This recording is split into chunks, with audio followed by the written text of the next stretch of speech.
Bom dia, paz e bem.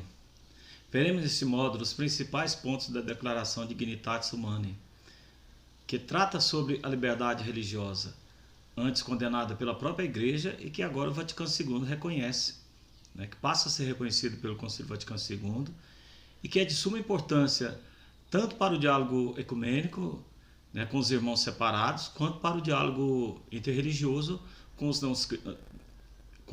não cristãos. Como o próprio nome sugere, Dignitatis Humanae trata sobre a dignidade humana e tem como tema central a liberdade religiosa. Ou seja, ao reconhecer a dignidade do homem, reconhece-se também ali a liberdade dele expressar sua própria crença religiosa. E a apresentação no concílio desse documento coube ao cardeal Soanes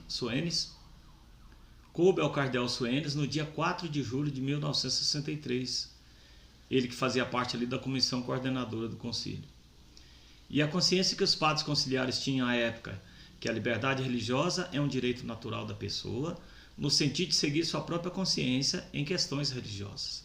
Ou seja, em matéria de fé, ela não pode ser imposta. E qual é a abrangência da liberdade religiosa, ali reconhecida pelos padres conciliares? Que ela diz respeito não somente ao indivíduo, mas a sociedade como um todo. Não só o indivíduo tem ali a liberdade de expressar sua crença, mas as próprias religiões têm a liberdade de expressar seu código de crença, de se reunir junto dos seus fiéis ali para prestar culto a Deus. E qual a função da sociedade em relação a essa dignidade, a liberdade religiosa? Cabe à sociedade assegurar o direito à liberdade de culto e de manifestação da convicção religiosa de seus membros. Então, a sociedade, ali através das forças coercitivas, vai impor como exigência a observância da liberdade, o respeito à liberdade religiosa. E qual a questão que se colocava à época ali dos padres conciliares? Como fundamentar teologicamente a validade da liberdade religiosa para as pessoas de outras igrejas e outras religiões também. Ou seja, não é só a liberdade ali católica, mas também dos irmãos evangélicos e dos não cristãos. E a negação da liberdade religiosa ela implicaria negar os princípios constitucionais dos próprios estados. Então, os estados democráticos já haviam decidido pela liberdade religiosa. A igreja não podia mais ficar à parte dessa decisão.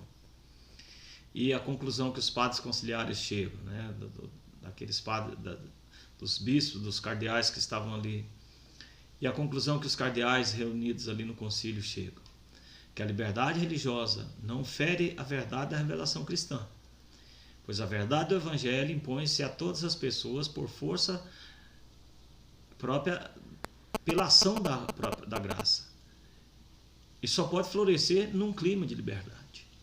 Ou seja, tem que haver liberdade ali para poder aceitar a graça que Deus disponibiliza, os benefícios da graça que Deus disponibiliza com todo o amor, com toda a generosidade a todas as pessoas, não por méritos próprios, mas por pura iniciativa dele, por puro amor, por pura graça. Então, a Dignitatis Humanae vai expressar ali o esforço do Concílio Vaticano II em promover a atualização e integração da Igreja Católica na sociedade atual. Ali já enquadrando a Igreja Católica nessa realidade de respeito à liberdade religiosa. E o contexto que acontece isso aí, que se torna bastante significativo ali para a decisão da Igreja Católica, que é o pluralismo religioso, ao lado de uma diversidade religiosa, cultural, étnica, econômica, política, religiosa. E que tudo isso é fruto de uma democratização do universo religioso na sociedade, sobretudo imposta ali pelas próprias constituições dos estados, que exigia a liberdade religiosa. E isso vai implicar a quebra de velhos axiomas. Os padres conciliares tinham consciência de não haver mais espaço para a busca da unicidade ou hegemonia religiosa, ou seja, aquela proposta unicionista, que se embasava principalmente que fora da igreja não há salvação, que pregava o retorno das igrejas cristãs à igreja católica. E aí a hegemonia cristã também, que é como a verdadeira igreja de Cristo, como o cristianismo sendo a única verdadeira religião, que ante ali o pluralismo religioso o cristianismo se encontra como uma a mais dentre tantas outras religiões. Então não dá mais para você ficar excluindo as outras religiões. E então acontece um ajornamento no âmbito da Igreja Católica, né? Que ela se esforça por encontrar um lugar e um novo modo de ser igreja no mundo religiosamente plural, ou seja, que a religião está espalhada em toda parte. E a liberdade religiosa é parte constitutiva da sociedade democrática, né? As tradições religiosas exigem ser reconhecidas como legítimas em suas reivindicações para existir e se expressar como tal, e também a igualdade de direitos que lhes possibilita tal reconhecimento. E o grande mérito da Dignitatis Humanae, que é integrar a Igreja no contexto do pluralismo religioso, afirmando que a liberdade religiosa é um direito fundamental da pessoa. Faz parte da dignidade do ser humano ter a liberdade da sua escolha religiosa, da sua pertença religiosa, no que ele quer acreditar ou deixar de acreditar. Então a atuação do Concílio Vaticano II se dá em forma a atender, de um lado, o pluralismo religioso, né? E do outro, as reivindicações de igualdade e liberdade na sociedade atual. Então, sobre a garantia da liberdade religiosa, né? São 3 exigências para se reivindicar a liberdade religiosa. A religião, o grupo religioso, deve ser um universo de sentido e de significado para a vida humana, em nível individual ou coletivamente. Então não é qualquer religião que pode reivindicar a liberdade religiosa. Tem que concorrer para o sentido da vida das pessoas, tem que conferir sentido à vida das pessoas. Uma religião que não faz isso, ela não pode reivindicar a liberdade religiosa. Ao contrário, ela deve até mesmo ser combatida. Então a religião deve ser um eficaz instrumento de socialização, permitindo às pessoas criar laços de proximidade e convivência com os outros. Ou seja, tem que promover ali a tessitura de relações dentro da sociedade. Seus membros criam redes de relacionamentos significativos, que lhes dão segurança e conforto na contramão das adversidades do cotidiano. Então a religião ela tem que concorrer para o estabelecimento da relação com o outro dentro da sociedade, ou seja, a socialização das pessoas. A observação desses 2 fatores leva a religião a cumprir uma função social. Ela vai funcionar como promotora de valores comuns no campo da ética e da justiça social, né, favorecendo a igualdade, a liberdade, a fraternidade, a solidariedade para com todos. Então, sobre a liberdade religiosa, nós temos que não se confunde com tolerância religiosa. Não é a mesma coisa. É o que garante a separação entre religião e Estado. É assegurada pelas constituições e pela Declaração Universal dos Direitos Humanos, que reivindica igualdade de direitos, liberdade de pensamento e de religião para todas as pessoas. Então, antes de ser um princípio religioso, já é um princípio constitucional e está ali, é um consenso mundial que está ali, né, registrado na Declaração Universal dos Direitos Humanos. E assegura o direito, inclusive, de não se ter uma religião e até mesmo de não se acreditar em Deus. Então, a liberdade religiosa ela é bem abrangente. Ela vai desde a pessoa ter liberdade para acreditar, crer em Deus, pertencer a esta ou aquela igreja, ou mesmo a esta religião ou aquela religião, é assegurada a ela também o direito até mesmo de desacreditar em Deus. Ora, se o próprio Deus nos cria com livre-arbítrio, ou seja, ele não nos cria como seres autômatos, ali já configurados para poder adorá-lo e prestar culto a ele, né? Acreditar nele e adorá-lo. Não, ele nos cria com liberdade. Então, se Deus nos cria com liberdade, a nossa igreja também ela tem que reconhecer essa liberdade. Então, todo homem tem direito à liberdade de pensamento, consciência e religião. Esse direito inclui a liberdade de mudar de religião ou crença e a liberdade de manifestar essa religião ou crença pelo ensino, pela prática, pelo culto e pela observância, isolada ou coletivamente, em público ou em particular. Nós encontramos aí no artigo 18 da Declaração Universal dos Direitos Humanos. Então, sobre a garantia da liberdade religiosa, nós temos que a inobservância do direito à liberdade religiosa, né, se dá pela proliferação de atitudes de intolerância religiosa que nós assistimos muito no mundo de hoje. Uma garota que sai ali de um culto do candomblé é apedrejada, uma garota de 11 anos é apedrejada e quase morre, né? E é uma coisa assim impressionante. O que mobilizou, né, no Rio de Janeiro, as igrejas evangélicas e a própria Igreja Católica, o Dom Tempesta, por exemplo, que saiu, né, a público para defender ali que esse tipo de atitude não representa o cristianismo, e os protestantes para afirmar ali que não se viam representados nesse tipo de pessoas que cometia esse tipo de crime. Conflitos entre grupos religiosos, que nós vemos muito isso, né, principalmente de cristianismo para o islamismo. Lembrando que o ataque às Torres Gêmeas é um ato terrorista que representa ali os radicais do mundo islâmico, né, religiosos do mundo islâmico, lutando contra o representante do cristianismo, que é do Ocidente. Então, mostra claramente uma guerra ali entre religiões. De igual modo, o próprio Bush, né, em nome de Deus, manda ali invadir o Iraque, né? Havia mandado invadir o Iraque. Então, em nome de Deus, se comete atrocidades, né, entre esses grupos religiosos. O ataque às Torres Gêmeas, a invasão do Iraque, por exemplo, são exemplos típicos disso. Hostilidades contra pessoas e grupos de outras religiões. Eu lembro, mais uma vez, a questão, né, dessa menina do Rio de Janeiro que foi apedrejada, né, da quebra de imagens, ou seja, do desrespeito aos símbolos religiosos dos outros. A perseguição e morte por motivos religiosos é algo impensável numa época, né, de uma avançada interação entre as culturas e tudo. Cristãos ainda serem mortos ali, né, por querer propagar a fé cristã. E quando eu falo cristãos, eu não estou falando só católicos, também nossos irmãos evangélicos são martirizados por amor, né, à propagação do evangelho. Governos autoritários que procuram controlar o pensamento e a expressão religiosa dos cidadãos, que chegam a considerar grupos religiosos como inimigos do Estado. A incapacidade para lidar com a intolerância religiosa, né, que se mostra pela insuficiência das leis para garantir a liberdade religiosa. Ou até mesmo tem as leis que falam sobre a liberdade religiosa, mas não tem vontade política para fazer cumprir essas leis. Conforme o relatório sobre a liberdade religiosa, que é da Organização Católica Ajuda à Igreja que Sofre, né, de 2010, 200 milhões de cristãos são perseguidos no mundo. 150 milhões são discriminados por sua religião. E 90 países de 194 analisados têm problema de intolerância religiosa. Então são números bastante consideráveis aí que mostram o desrespeito à liberdade religiosa. Isso comprova que a liberdade religiosa não se afirma apenas por tratados e declarações. Precisa de convicção sobre o seu valor como constitutivo da dignidade da pessoa, constitutivo da sociedade democrática e constitutivo da própria religião. O reconhecimento dos papas à questão da liberdade religiosa.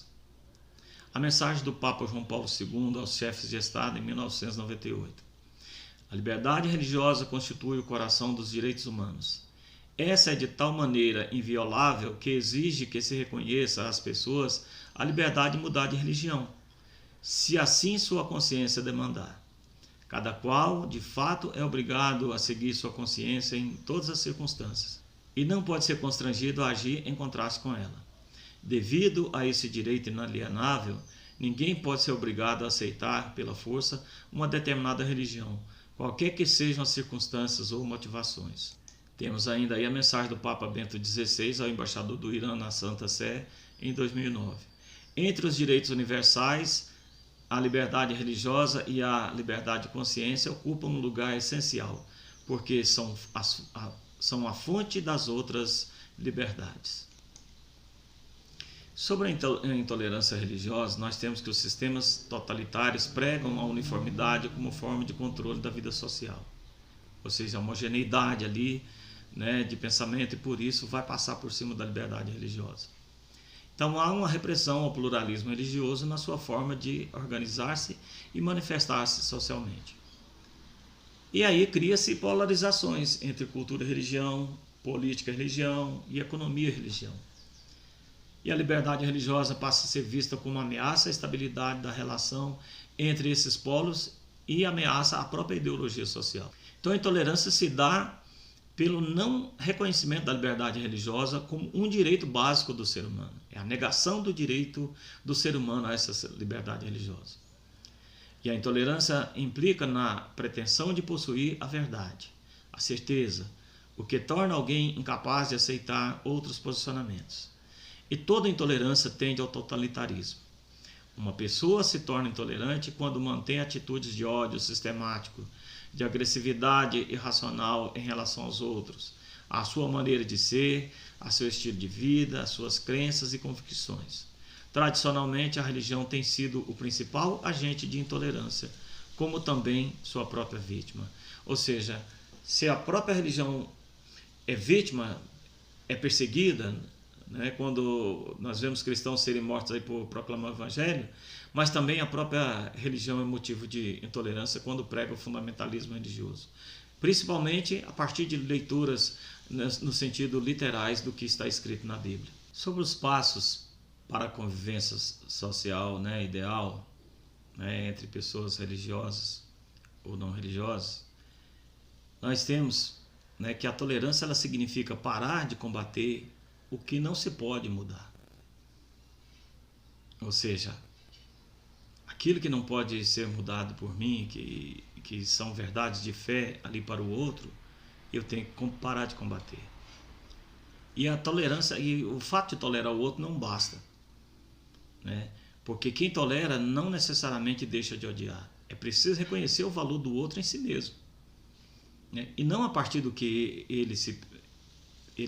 do que dele se pensa, não a partir das ideias até preconcebidas que eu tenho da pessoa. Então o outro tem o direito de ser, né, o que é, e não aquilo que eu quero que ele seja, né? Ou seja, na mesma medida em que eu exijo para mim, e aí já vem o princípio da regra de ouro, né? O direito de ser, eu tenho que deixar que o outro também seja. Então, eu preciso de fazer ao outro aquilo que eu gostaria que o outro me fizesse. Então, se eu quero que respeite a minha liberdade religiosa, eu também preciso respeitar a liberdade do outro. Então, esses princípios nos levam a uma trajetória que vai da intolerância à própria convivência. Então, a intolerância religiosa, né, que é a pretensão de possuir a verdade, né, a incapacidade de aceitar outros posicionamentos de outras pessoas. Aí nós passamos à tolerância. Tolerar o outro não significa reconhecer seu valor. Eu apenas, né, deixo de criticá-lo, fica ali, mas não reconheço que ele tem algum valor. Então não basta também tolerar. É preciso ter um reconhecimento, né, que o reconhecimento se dá pelo respeito formal. É preciso reconhecer o valor do outro em si mesmo e não partir do que se pensa dele. O outro tem o direito de ser o que é, na mesma medida que tem o direito de ser o que eu sou. E aí, depois do reconhecimento, passa a acolhida, né? Acolher a verdade do outro, ou seja, a possibilidade até mesmo de enriquecimento com o outro, que vai se dar pelo diálogo. Então, o diálogo é a expressão máxima da afirmação da liberdade religiosa, que é a capacidade de dialogar com outras expressões de fé, né? Que as pessoas sentem-se livres de expressar o que são, exatamente pelo respeito mútuo que se dá ali no momento do diálogo. As pessoas têm total liberdade de dizer aquilo que pensa, de partilhar com o outro a sua riqueza. E é nessa convivência pacífica com o outro, que se dá pelo diálogo com as outras religiões, né, através do encontro e de complementaridade, ou seja, que aquilo que eu tenho como deficiência de valores eu posso complementar com a religião do outro e assim vice-versa, né? Longe de fanatismo, de dogmatismo e de fundamentalismo e totalitarismo religioso. Então, esses são os passos para a convivência ideal dentro de uma sociedade que ali, né, exige a observância dos direitos humanos e um dos principais direitos é esse, a liberdade religiosa. O reconhecimento da liberdade religiosa tem como fatores fundamentais reconhecer a superabundância de sentido do divino nas religiões. O mistério, o transcendente, o divino, o sagrado são universais e as fronteiras que configuram minha crença não eliminam essa universalidade. Deus pode manifestar-se em horizontes culturais, espirituais e institucionais distintos através ali das próprias sementes do verbo. Toda a experiência do divino é realmente experiência religiosa. E a experiência do outro não deixa de ser religiosa por se realizar de forma diferente da minha própria experiência. Então, ser diferente não implica ser oposto. O pluralismo religioso não implica, logicamente, confronto e oposição mútua entre credos, né, o que gera polêmica. O coração de uma religião é de relação, de harmonia, de paz entre a divindade e os seus fiéis. É a ideologização cultural, política, econômica da religião que leva a conflitos e oposições. Então, a divisão implica em querer viver sem o outro ou contra ele, negando-o em seu modo de ser, às vezes até mesmo eliminando. Isso não é próprio da religião, porque ela vai perder a sua função social de dar sentido à vida. Mas é o mau uso que se faz dela. Ao invés de dar sentido à vida das pessoas, vai levar as pessoas à desunião, né, ao conflito, ao fundamentalismo ou até mesmo à eliminação da pessoa, como se dá, né, como o ápice da intolerância religiosa de matar o outro, devido àquilo que ele acredita. Então, os conflitos religiosos atuais não podem ser justificados pelas causas do passado. Atualmente, os líderes religiosos têm mais condições de uma reinterpretação de suas fontes, suas origens, sua história, colocando o seu universo religioso em um novo horizonte semântico e conceitual e contextual, onde se pode verificar a existência de vínculos com outros universos religiosos. Então, hoje, com o sistema de globalização, as culturas estão muito mais próximas, mais possíveis de se interagir. Então, há uma capacidade maior, uma possibilidade maior de conhecimento das culturas. Isso não é desculpa para a intolerância religiosa, porque nós podemos conhecer as religiões mais a fundo e aquilo de bem ela pratica, e a função social, a influência que exerce sobre seus fiéis, sobre a própria sociedade, no sentido da harmonização, da união, né? E até mesmo da fraternidade e solidariedade humana. Aí passamos já para o documento, né, a liberdade religiosa, né, ali na Dignitatis Humanae. Então, a consciência sobre a dignidade da pessoa humana, ali dos padres conciliares, que reivindica a capacidade de agir segundo a própria convicção e com liberdade responsável, não forçados por coação, mas levados pela consciência do dever. Então, nada mais estranho à liberdade religiosa do que coagir, por exemplo, através do proselitismo, que é a propaganda enganosa. Ah, minha religião é superior à sua, né? A minha religião é melhor do que a sua, meu Deus é mais verdadeiro do que o seu. Não pode haver coação, mas é levado pela consciência do dever de respeitar essa liberdade religiosa das pessoas. A garantia dessa liberdade cabe à sociedade, sobretudo no que se refere ao que é próprio do espírito e, antes de mais, ao que se refere ao livre exercício da religião na sociedade. Ou seja, a religião tem seu espaço de funcionamento ali na sociedade. É claro e evidente que a religião tem como contrapartida obedecer determinados horários, né? Não realizar cultos tarde da noite, por exemplo, atrapalhando as pessoas a dormir, ou a mesmo colocar os sinos para tocar em horários que vai perturbar as pessoas, né? Mas ela tem que ter uma contrapartida em relação à sociedade no sentido de garantir a sua plena funcionalidade. O direito e dever do homem de buscar a verdade, sobretudo no que diz respeito a Deus e a sua igreja, e uma vez conhecida, de abraçar e guardar. Ou seja, ali de se converter, de pertencer a determinada religião, não importa qual seja. O entendimento do Concílio Vaticano II é que, uma vez que a liberdade religiosa exigida pelos homens no exercício de seu dever de prestar culto a Deus diz respeito à imunidade de coação na sociedade civil, em nada afeta a doutrina social tradicional acerca do dever moral que os homens e as sociedades têm para com a verdadeira religião e a única Igreja de Cristo.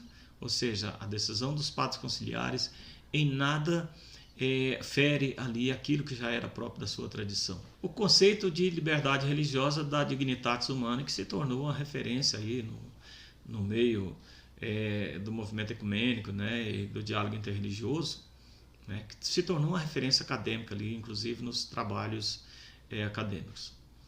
todos os homens devem estar livres de coação, quer por parte dos indivíduos, quer dos grupos sociais ou qualquer autoridade humana, e de tal modo que, em matéria religiosa, ninguém seja forçado a agir contra a própria consciência, nem impedido de proceder segundo a mesma, em privado ou em público, só ou associado com outros, dentro dos devidos limites.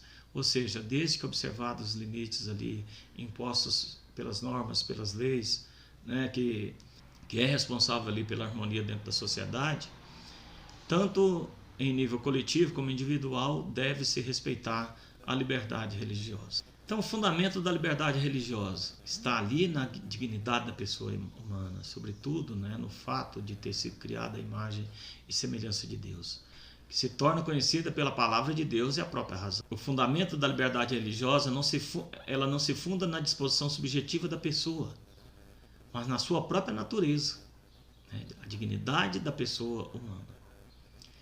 E a suprema norma da vida humana é a lei divina, objetiva e universal, ou seja, ela está inscrita no coração de cada pessoa em qualquer parte do mundo, e ordena e governa o universo inteiro e os caminhos da comunidade humana. Então, essa norma suprema torna mais claro o direito à liberdade religiosa, ou seja, a lei divina que está ali inscrita no coração das pessoas, que as leva em qualquer parte do mundo a praticar o bem e evitar a prática do mal. Isso tem que ser respeitado. O reconhecimento dessa lei divina se dá por meio da consciência, que leva o homem a referenciar-se fielmente a ela em seu agir no caminho rumo a Deus. Nesse sentido, o homem não deve ser forçado a agir e atuar contra a própria consciência, principalmente em matéria religiosa. Então, nada mais estranho, nada mais contrário à liberdade religiosa do que você querer fazer que o outro pense e acredite em Deus ou pratique a sua própria fé, pratica a fé do seu jeito e não do dele.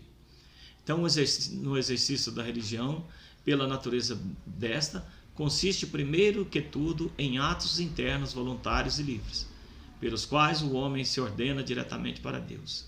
E tais atos não podem ser nem impostos nem impedidos por uma autoridade meramente humana. Então, ao exercitar minha fé, eu tenho que estar atento a esse tipo de coisa. Eu não posso impor o meu universo religioso ao outro, eu tenho que respeitar a sua própria liberdade, assim como eu exijo que as pessoas respeitem a minha. A liberdade religiosa ela se dá sobre uma dupla abrangência. A mesma liberdade religiosa que dá garantia ao homem de imunidade de coação em matéria religiosa é extensiva às pessoas que atuam em conjunto, uma comunidade, formando uma comunidade religiosa. O reconhecimento da liberdade religiosa das comunidades religiosas, desde que não viole as exigências da ordem pública, né, para regerem-se segundo suas próprias normas, prestarem culto público ao Ser Supremo, ajudarem os seus membros no exercício da vida religiosa, motivando na vida religiosa, sustentarem-nos com o ensino e promoverem instituições em que os membros cooperem na orientação da própria vida, conforme seus princípios religiosos. Então, desde que não viole as exigências da ordem pública, né, uma igreja, por exemplo, não pode ali realizar cultos fora do horário normal, né, de forma a perturbar a vida das pessoas. E também as próprias instituições religiosas têm que funcionar, como a FATEL, por exemplo, conforme as normas prescritas para as outras faculdades, né, para as outras instituições. Inclusive aberta até mesmo a acolher membros de outras confissões religiosas ou até mesmo de outras religiões. No que compete à família, no que diz respeito à liberdade religiosa, né, o direito de organizar livremente a própria vida religiosa sob a orientação dos pais. Então, os filhos têm o direito ali de organizar a sua vida religiosa. A partir daquele código religioso que é transmitido pelos pais ali no momento da socialização até a vida adulta. Os pais têm o direito de escolher o método apropriado de orientação e educação religiosa dos filhos, conforme suas próprias convicções religiosas. E a violação desse direito, quando seus filhos são obrigados a frequentar aulas que não correspondem às convicções religiosas dos pais, ou quando se impõe um tipo único de educação, do qual se exclui totalmente a formação religiosa. A promoção da liberdade religiosa vincula-se ao bem comum da sociedade, consiste na salvaguarda dos direitos e deveres da pessoa humana. O cuidado pela liberdade religiosa é de competência dos cidadãos, dos grupos sociais, poderes civis, igreja e outras comunidades religiosas com suas obrigações para com o bem comum. Então toda a sociedade como um todo, ela deve ser guardiã da liberdade religiosa. Não só devemos ali resguardar a liberdade religiosa, como também promover essa liberdade religiosa. Então vai caber ao Poder Civil assegurá-la eficazmente, por meio de leis justas e outros meios convenientes, proporcionando a todos os cidadãos condições favoráveis ao desenvolvimento da vida religiosa, de modo que os cidadãos possam realmente exercitar os seus direitos e cumprir com seus deveres. E a própria sociedade se beneficie dos bens da justiça e da paz que derivam da fidelidade dos homens a Deus e à sua santa vontade. Sabe-se que, nesse sentido, a religião presta a sua função de pilar de sustentação da sociedade, exatamente por incutir ali nos seus indivíduos valores que vão concorrer para a normalidade ali, né, pela harmonia dentro da sociedade. Os critérios a se observar na garantia da liberdade religiosa. Em primeiro lugar está o respeito ao princípio moral da responsabilidade pessoal e social. Cada homem e cada grupo social estão moralmente obrigados, no exercício de seus próprios direitos, a ter em conta os direitos alheios e os seus próprios deveres para com os outros e para com o bem comum. Só reconhecendo o direito do outro, o dever que eu tenho de respeitar o outro, é que eu vou respeitar a sua liberdade religiosa. Cabe à sociedade civil assegurar que não se cometa abuso sob o pretexto de estar exercendo o direito à liberdade religiosa, sem agir de modo arbitrário e sem favorecimento a qualquer grupo que seja. E o exercício da liberdade religiosa requer a educação de todos os que a ela se empenham, estando estreitamente vinculados aos deveres da vida social. Por isso é que, como essa educação que é requerida, nós estamos, aqui vendo sobre a liberdade religiosa, sobre esse documento da liberdade religiosa, no âmbito de um curso de teologia. A liberdade religiosa no que concerne à fé. A liberdade religiosa concordante com a doutrina teológica sobre a fé vai dizer que o homem deve responder voluntariamente a Deus com a fé e que, por isso, ninguém deve ser forçado a abraçar a fé contra a sua própria vontade. Mais uma vez, Deus não queria um robô ali predestinado, configurado para amá-lo e adorá-lo. Não. Ele queria alguém com total liberdade para ser amado, para ser adorado, ou mesmo para ser ignorado, ou mais ainda, até mesmo para ser negado. Então, se Deus respeita essa liberdade, também nós devemos respeitar.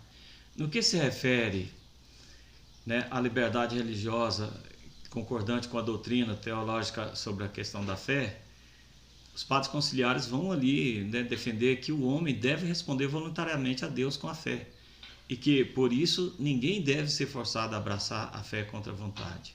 Ora, se próprio Deus criou o homem com a liberdade de amá-lo, de adorá-lo, de ignorá-lo ou até mesmo negá-lo, por que não reconhecer também essa liberdade por parte das instituições? Então deve ser resguardada essa liberdade. E a voluntariedade do ato de fé, ou seja, a decisão própria do indivíduo de expressar ou não expressar a fé de uma forma ou de outra, uma vez que foi remido por Cristo, Salvador, o homem é chamado por ele à adoção filial nele, não podendo aderir a Deus que se revela a não ser que, atraído pelo Pai, preste ao Senhor o obséquio racional e livre da fé, que em matéria religiosa se exclua qualquer espécie de coação humana. Então, o Deus que nos salva por pura graça. Não devemos coagir as pessoas a aceitar ou não essa salvação. Tem que se dar como algo voluntário, como uma decisão própria da fé. Então, o comportamento de Cristo e dos apóstolos é um exemplo de respeito à liberdade religiosa. O chamado a servir a Deus em espírito e em verdade. Os homens ficam moralmente obrigados, mas não coagidos. Então, o que Deus tem em conta? Que a dignidade da pessoa humana, por Ele mesmo criada, a qual deve guiar-se pelo próprio juízo e agir como liberdade. Ou seja, O indivíduo é sempre resguardado na sua dignidade, né? Agir em total liberdade, e ali fazer seu próprio juízo, né? E guiar-se pelo seu próprio juízo. Então a doutrina da igreja é fiel a Jesus Cristo. Ela vai fundamentar-se na verdade evangélica, né? E seguir o caminho de Cristo e dos apóstolos. E aí reconhece e fomenta a liberdade religiosa em conformidade com a dignidade humana e com a revelação de Deus. E aí, nesse sentido, a Igreja Católica vai ter seus próprios princípios doutrinários, né, em relação à questão da liberdade religiosa, a dignidade humana. Ninguém deve ser coagido a acreditar. Isso é princípios doutrinários da Igreja. O fermento evangélico trabalhou o espírito humano, contribuindo para que reconhecesse em plenitude a dignidade humana e amadurecesse a convicção de que, em matéria religiosa, esta deve ficar imune de qualquer coação humana na vida social. Ou seja, nada mais estranho um católico ficar ali forçando a barra e junto com o outro para poder aceitar a fina força a fé cristã. Ou seja, impondo a fé cristã às pessoas. Isso é doutrinação, isso é catequização, isso aí não é evangelização. Então, a evangelização ela tem que se dar na liberdade que o outro tem, em respeito à liberdade do outro, como inculturação do evangelho e não como imposição do evangelho. Então, a própria igreja precisa da liberdade religiosa por força de seu encargo de salvar os homens. Jesus Cristo deu à igreja ali a missão de ir a todos os povos e nações, apresentar o evangelho para levar todos à salvação. Então a igreja goza de uma liberdade sagrada, que é fruto do próprio sangue de Cristo, ali derramado na cruz. Um princípio fundamental nas suas relações com os poderes públicos e com toda a ordem civil. Então, a igreja necessita da liberdade religiosa para o cumprimento do mandato de Cristo, de ir a todos os povos e nações para anunciar o evangelho. Mesmo que nesse momento, em algumas partes do mundo, essa liberdade esteja sendo violada, que nós vemos católicos aí sendo mortos no anúncio do evangelho, a igreja católica não pode abrir mão do princípio da liberdade religiosa. E ela tem que reivindicar essa liberdade religiosa, né, no cumprimento ao mandato de Cristo, mesmo que para isso tenha que ocorra ali o martírio. Então a igreja reivindica a liberdade religiosa como sociedade formada por homens que têm o direito de viver na sociedade civil segundo os princípios da fé cristã. Ou seja, os católicos têm todo o direito de espelhar lá na sociedade aquilo que ele é. Ele não pode abrir mão da sua identidade de cristão para viver na sociedade. Aliás, é o contrário, é exatamente isso que a igreja prega, que o indivíduo precisa de espelhar aquilo que ele acredita lá na sociedade. O ser cristão corresponde a um ser cristão não só dentro da igreja, mas também na vida social, num compromisso entre a fé e a própria vida cristã. Então a difusão da mensagem de Cristo por todo o mundo, né? Que cabe a todos os cristãos católicos todos os cristãos católicos estão obrigados a ela. Todos os cristãos católicos estão obrigados à difusão da mensagem de Cristo. Os mesmos são incitados por Cristo a agir com amor, prudência e paciência com aqueles que não estão em conformidade com a fé cristã. Então é preciso que tenhamos amor, prudência, paciência com os que pensam diferente de nós, com os que não professam a mesma fé, né? Ou mesmo professando a fé cristã age de outra forma ou estão em outra confissão religiosa. Então a consciência dupla que se tem do dever do anúncio da pessoa de Cristo, né, que é o verbo vivificador, que é luz para todos os povos e nações, e dos direitos da pessoa humana de usufruir da graça de Deus por meio de Cristo, né, que concedeu ao homem. Essa graça que Deus, por meio de Cristo, concedeu ao homem. Então, a pessoa tem o direito de professar livremente a sua fé. Que o desejo do homem nos dias de hoje, lembrando que a liberdade religiosa é um direito civil garantido por preceito constitucional e por documentos internacionais, como a Declaração Universal dos Direitos Humanos. E por isso os padres conciliares exortam, né, aos fiéis que todos os católicos e todos os homens considerem a necessidade da liberdade religiosa. O Vaticano II reconhece a necessidade de que em toda parte a liberdade religiosa tenha uma eficaz tutela jurídica e que se respeite os supremos deveres e direitos dos homens de praticarem livremente a religião na sociedade. Muito obrigado a vocês e até a próxima.